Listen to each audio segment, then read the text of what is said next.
बिस्मिल्लाहिर्रहमानिर्रहीम अस्सलाम वालेकुम। अल्लाह ताला से दुआ है कि अल्लाह ताला आपके रिस्क में कुशादगी करे। आज हम बनाने जा रहे हैं फ्राई पैन में केक। सोचा था कभी आप बनाएंगे नहीं, तो चलिए रेसिपी स्टार्ट करते हैं। रेसिपी की तरफ बढ़ते हैं। सबसे पहले मैंने क्या किया, एक कप जो है ना वो मैंने मैदे का ले लिया। अच्छा, आपने जो है ना क्वांटिटी एक ही कप से लेनी है जिस कप से लेके जा रहे हैं। एक कप मैंने मैदा ले लिया है। जो फोर्थ पोर्शन जो है ना कप का, मतलब हाफ से थोड़ा सा कम मैंने घी या ऑयल आपने ले लेना है। ठीक है, उसके बाद मैंने क्या कर दिया, इसमें चीनी ऐड कर दिया। चीनी जो है वो आपने हाफ कप ऐड कर देनी है। साथ ही साथ मैंने इसमें क्या ऐड किया, वनीला एसेंस, थोड़ी सी 1 टीस्पून आपने वनीला एसेंस ऐड करना है। और 1 टीस्पून आपने भर के ना इसमें बेकिंग पाउडर, ये सारी चीज़ें मैंने ऐड कर दी हुई हैं। अब हम बटर मिल्क की तरफ जा रहे हैं। बटर मिल्क बनाने का तरीका कुछ इस तरीके से है कि आपने वार्म मिल्क ले लेना है। इतना वार्म होना चाहिए कि आपकी फिंगर इजीली डिप हो रही है उसमें। 1 टीस्पून मैंने इसमें 1 टेबल स्पून आपने इसमें सिरका ऐड कर देना है। ठीक है, सिरका ऐड करना है, हल्का सा मिक्स करना है।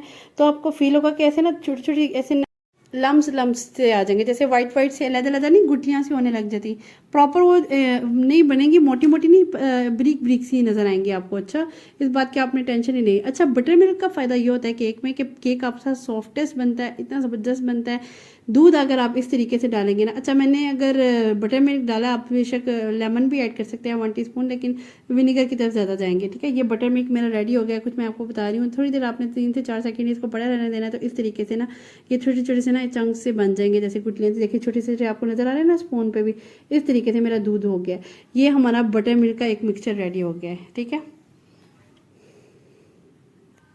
अच्छा पहले आपने बटर मिल्क बना लेना, सिरका पहले दूध में ऐड कर देना। उसके बाद आपने ना ये केक के मिक्सचर में तकरीबन ऐड कर देना। ये तकरीबन हाफ कप मेरे पास दूध था जो मैंने इसमें ऐड कर दिया है। और आपने फिर क्या करना है, ये मेरे पास मैंने हैंड ब्लेंडर से बना रही थी, थोड़ा डिफरेंट तरीका बना रही थी। मैंने कहा एक तो फ्राई पैन पे बना रहे हैं और साथ ही साथ मैंने एक अंडा डालना है। ठीक है, एक अंडा डालना भूल गई थी, ये आपने लाजमी डालना है। ये थोड़ी एक रेसिपी है। अच्छे से मिक्सअप कर लिया, ब्लेंड कर लिया, कुछ इस तरह का स्मूथ सा मिक्सचर बन गया। 3 to 4 टेबल स्पून आपने कोको पाउडर का भी ऐड कर देना। ये सारा सा एक ज़बरदस्त सा एक मिक्सचर केक का बैटर रेडी हो गया। अच्छा, नाउ हम क्या करेंगे, take a beautiful fry pan and grease the pan with the oil. अच्छे से मिक्स करना। अच्छा, इसमें मैं ये भी यूज़ कर रही हूँ कि मैं इसमें ना बटर पेपर भी नहीं यूज़ कर रही। अक्सर बटर पेपर नहीं यूज़ करूँगी, डायरेक्ट इस पे ही मिक्सचर ऐड कर दूँगी। अच्छे से ग्रीस किया पैन को और अच्छे से मैदा को डस्ट कर दिया। चारों तरफ से आपने अच्छे से प्रॉपर्ली मैदे को डस्ट कर देना है। डस्ट करने के बाद आपका जो मिक्सचर था जो आपने रेडी किया था वो आपने इसमें पोर कर देना है। ठीक है, पोर करने के बाद आगे मैं आपको चल के बताती हूँ कि आप बटर पेपर नहीं रखेंगे, लेकिन एक और काम करेंगे ताकि डायरेक्ट आपका चूल्हे के ऊपर ना आ जाए। ठीक है, इस तरीके से मैंने क्या किया, ये सारा बैटर जो है ना वो मैंने इस पैन में शिफ्ट कर देना है। अच्छा, नो बटर पेपर, नो बड़ा छोटा पतीला, जो मैंने पहले प्रीवियसली आपको बताया। नो 1 आवर तक आपको वेट करना पड़ेगा, बिल्कुल भी नहीं 1 आवर तक वेट करना पड़ेगा आपको। और डायरेक्ट आप ये फ्राई पैन में ऐड करना है और अच्छे से फटाफट से, तकरीबन ये बहुत जल्दी भी बन जाता है। ठीक है, और इस तरीके से मैंने क्या किया, सारा अच्छे से मिक्सचर उतार के उस पर फ्राई पैन पर ऐड कर दिया। थोड़ा सा आपने हल्का सा ना इसको थोड़ा सा साइड ऐसे कर देना, कोई एयर बबल या कोई इस तरह की कोई चीज़ हो तो वो ईजिली ना वहाँ से निकल जाए। और इस तरह से टैप टैप भी कर सकते हैं आप पकड़ के ना फ्राई पैन को, जैसे ऊपर नीचे ठक ठक करता है जैसे, उस तरीके से मैंने क्या किया। अच्छा, ये जो है ना तवा मैंने थोड़ा सा गर्म कर लिया था, तकरीबन फुल आंच पे 5 मिनट में आपका तवा अच्छे से गर्म हो जाएगा। आपने फ्राई पैन ऐसा लेना है जिसमें आपका ना कवर जो है ना वो अच्छे से वो फुली कवर्ड होना चाहिए। इस तरीके से जैसे आपको नज़र आ रहा है, एक इसमें से होल होता है, उसको भी आपने फुली कवर कर देना है। ठीक है, मैंने क्या किया था, एक रैपर कॉपी का रैपर नहीं होता, उसको अच्छे से थोड़ा सा बंद करके ना, तो इस तरह से उसका एक फोल्डिंग पेपर बना दिया। इतना ब्रिक सा बनाया कि वो इजी ना इस होल में फिक्स हो जाएगा, ताकि आपकी स्टीम या कोई भी चीज़ इस तरह की बाहर ना निकल सके। इस तरीके से आपका ज़बरदस्त केक रेडी हो जाएगा। तकरीबन 15 मिनट लगे हैं। अच्छा, 3 से 4 मिनट में थोड़ा सा तेज़ आंच रखी थी। उसके बाद मैंने बिल्कुल भी हाई टू मीडियम, ज़्यादा तेज़ नहीं करनी, बस थोड़ी सी लो टू मीडियम फ्लेम जो होती है ना वो वाली आपने रखनी है। 15 से 20 मिनट लगेगा, आपका ज़बरदस्त केक ये रेडी हो जाएगा। अच्छा, इस तरीके से मेरा एक रेडी हो गया, इजीली निकल गया, कोई मुझे फोर्स करने की ज़रूरत नहीं पड़ी, कोई मसला नहीं हुआ कि वो चिपक गया सारा। देख लें कि आपके सामने मैंने निकाला कितना ईजीली निकल गया। मैंने बटर पेपर भी यूज़ नहीं किया।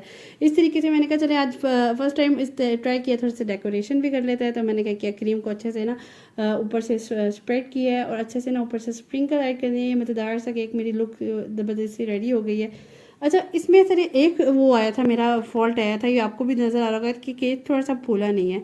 ठीक है, लेकिन ये केक जो है ना बहुत मज़े का और बहुत ज़बरदस्त बन गया था और बहुत सॉफ्ट भी था। कुछ मैं आपको थोड़ा सा ना चेक करके भी दिखाती हूँ, देखिए कितनी ज़बरदस्त सी लुक आ रही है मेरे केक की।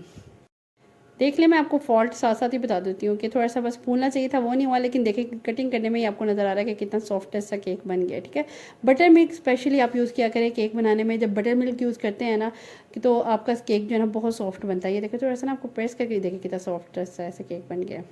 ठीक है ना, इस तरीके से आपने बना लेना है। आप भी ज़रूर ट्राई कीजिएगा, बिल्कुल न्यू रेसिपी है, ट्राई कीजिए और मुझे फीडबैक दीजिए।